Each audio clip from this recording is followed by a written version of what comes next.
gentlemen, the time you have been waiting for is here. This is the last video of the year, and we have the full dance as performed by one Bradley Lawrence Morn-Hinwig. That's Mr. Morn-Hinwig to you. There you go. Ready? Ready? Let's do it. All right. This is the full dance. Remember, the name of the song is Fakin', and we don't want you to fake it. Since it's the full dance, I'm going full costume with the sunglasses. They got these 8th graders with their eyes on the chopper.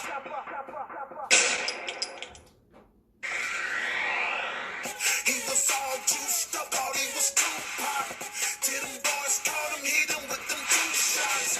Now he in the station singing like he T-Pain. The bullets made him lean, now I guess he 2 chains. He bought that big liquid and wrapped it round the 300. No matter how you put it, boy, it's still a 300. Stop the faking in that flotting down, cut it off. Fucking like your paper longer than the power pause. You think you Scarface, you ain't seen the movie. Keep on faking till you face down in the jacuzzi. With some killers in your room with some real guns. They don't make noise and they plastic, but they real guns. In a song you say gangster, but it not. Say making money, cashing big checks. While his chain leaving green on his neck.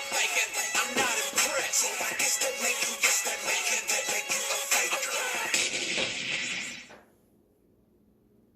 Stick it, stick it, stick it.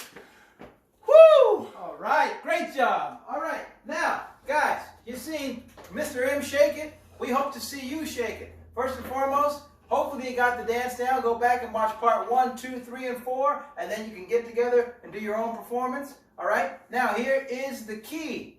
If you feel comfortable, video yourself, have your parents video yourself, and send it in to either my email, Mr. Morn-Hinwig's email, depending on whose class you're in, and we can see. I'd love to be able to do a mixture of everyone's dance, do a video at the end of the year if we can get that done.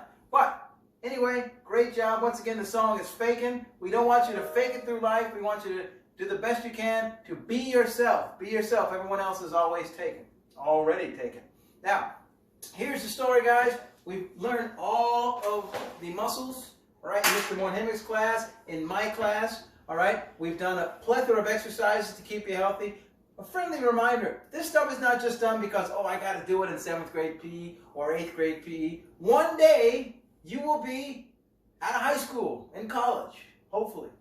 One day, you'll be 25, 26. One day, in a perfect world, hopefully you're 70 with your own children and grandchildren, all right? And being healthy then is just as important as being healthy right now. So we're trying to get the information in your head so you can live a healthy life for the rest of your life. That is the key, all right? Forget about the academic aspect of it. Put the knowledge in your head. Be as healthy as you can, all right? We're going to go from top to bottom really quick and just review the muscles that we learned, all right? Going from the top, we start with the muscles that go from your neck to your shoulders, all right? They're responsible for bringing your shoulder girdle upwards and I don't know motion. All right, these are the trapezius muscles.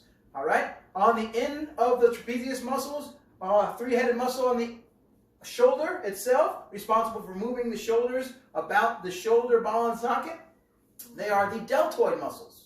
All right, in the front we have the pectoralis major. These are responsible for bringing the arms in front of the body, as in a push-up, or just bringing the arms up from the side. All right. In the back of those, we have the rhomboid muscles, and the trapezius muscles also help with pulling the shoulder blades back.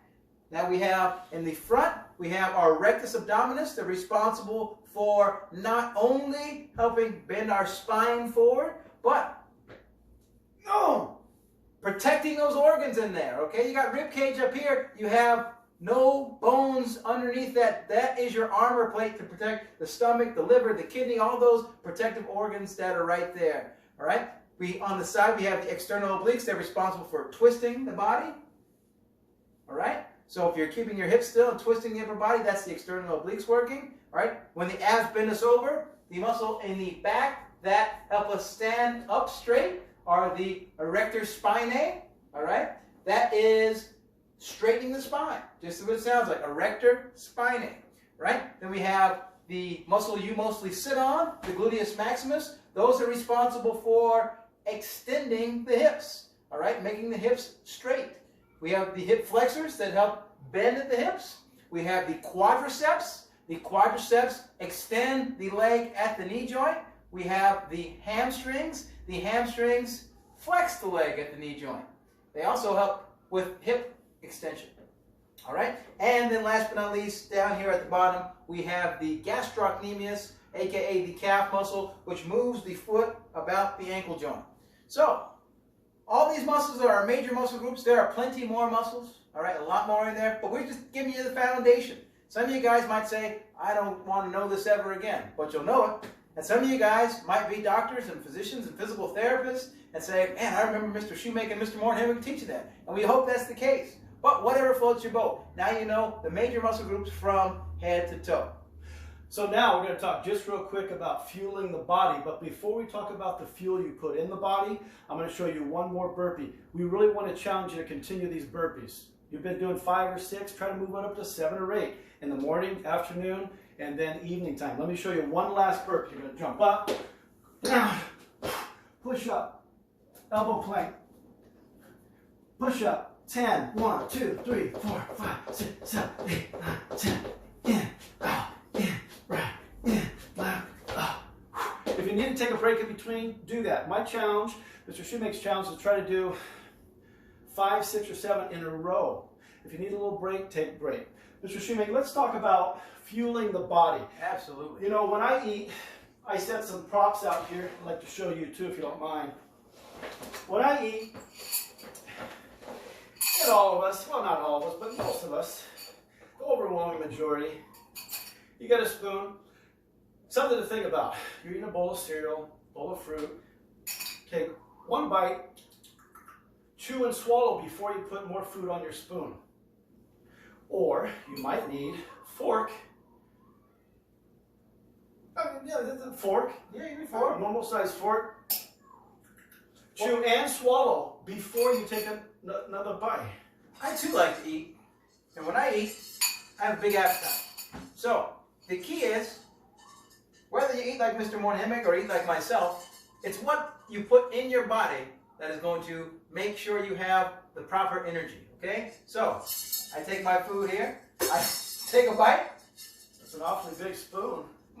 What do you do if you need to stab something like fruit or meat or something like that? Well, I can't eat with that spoon, but sometimes I switch to my other thing. Oh, wow. And I go with my fork. I mean, that's a pretty big difference. When you work out hard, you can eat what you want. Okay. Put good stuff in your body too. All joking aside, put good stuff in your body. What you put in your body, you're going to get out of your body. So put good food, fruits, vegetables, protein. On a serious note, guys, we talk about this. You got to know the difference between eating healthily and just eating. Now, here's the deal. You can eat a Twinkie. You can eat Takis. I can see some of you guys right now on your nutrition projects of what you ate all that day. But that's fine right now. Mr. Moore-Henry, when you were 14 years old, I'm sure you could have eaten anything and not gained an ounce of weight or anything, right? Well, my metabolism was going... Yeah. Well, Mr. Moore-Henry will tell you, and I'll tell you now, as soon as you get out and you start working for yourself, doing whatever it is you choose to do, and you start eating like that, and you get a little bit of money because you got a job now, and you guess what, you want to eat Carl's Jr. 3 times a day, or you want to eat Chick-fil-A, 5 times a week. You can do that, but there are prices to pay for that, and you will absolutely not be as healthy as you could if you were eating the proper foods. We recommend eating fruits, vegetables, lean meats, some dairy if you can eat dairy, but the goal is to make sure that we go through our macronutrients. We're getting an adequate amount of protein to maintain our muscles. We're getting healthy, complex carbohydrates so we can fuel our body. And then for the fat-soluble vitamins and the functions that require fat, getting healthy fats in your system. You can get healthy fats from things like avocado, olive oil, almonds if you can eat nuts, walnuts, cashews, Another good one that we need is omega-3s. You can get that from fish oil or fish if you like fish. As you well know, Mr. Mornhemick and I both like sushi quite a bit. Salmon is a particularly good fish to get that from. But make sure that you're being mindful at a time like right now. You're not eating just whatever junk is lying around just because you're bored. We all get bored, but you walk to the fridge, you have 3 glasses of pop, or soda as you call it out here, and then you have a bag of chips, and then you wash it down with a cup of Kool-Aid, and then you have a Twinkie, because why not? That's going to be detrimental for you. It's all about fueling. So you can put oil in the gasoline tank of a car. It's not going to do well. You're not going to get the best production out of the car. Same thing, just use common sense. Just use common sense. Put good fuel in your body so you get good results from your body. Oh! I saw. Who is that out there? There's Dylan, Kalani, Emma, Derek, Fiona. Vedika, Anaga, Lucas, Michael, Jenna. There's Adam and Vinity and Josh and Alana and Sonia. Ricky Ride, Sean, Alex, Big Bird, Sana, Manasa. There's Melina, Keenan, Carl, Violetta. Smithereens, the T-Rex, Chris, Bradley, Katie. Well, this is great. Why have we been doing all this stuff, Mr. Morningway? Well, we're doing it to build healthy relationships. And what's the purpose of Bret Hart? HR squared. Honesty, respect, responsibility. Now, Mr. Morningway, you were going to tell us a little bit about what it really means to build healthy relationships, particularly in a time like right now. So just quickly, guys, this is our last video. So Mr. Shoemaker and I really want you to understand that life is really all about building healthy relationships. Absolutely. We didn't have to do these videos, but we thought it might be an interesting way to teach some important lessons about life. So it really is, at the end of the day, all about building healthy relationships. So let us encourage you to, whatever level of fellowship you have within your relationships at home with your parents and siblings or grandparents, whoever might live with you, try to elevate that. Sasoy, small incremental steps of improvement. Not only in body workout, but also in relations, in fellowship within relations that you have. And then the best way to do it, as you know, we're both adults, we both live this. If you're honest, respectful, and responsible with people, Absolutely. They're going to trust you. And trust is the foundation of any good relationship. Mr. Shoemaker, I want to hear lastly about push. Well, push. We push, it means it's a double meaning. Push meaning push yourself hard. When the times get rough, keep pushing. All right? Tough. Don't be a bully. Just be tough, you know. Push yourself. But also, it stands for practicing unity through sportsmanship and health. All right? In the physical realm, we practice sportsmanship and health. That's what we do. But really, it's all about the unity. Now, what that means is, none of you guys is better than anybody else out there. I'm not better than Mr. Martin Himblick. He's not better than me. We're all the same being. We're all the same people. Now, important is, too often someone is good at something, you say, oh, he's the best or she's the best.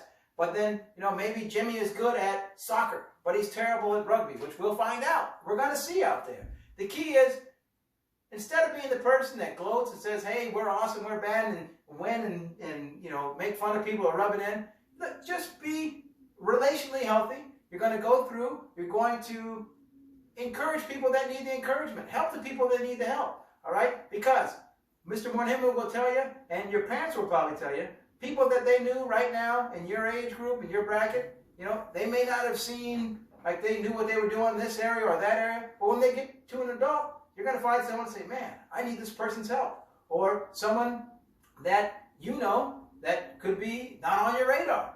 You know, they could be your boss later on down the line. You never know when those relationships are going to come back and circle full forth, all right?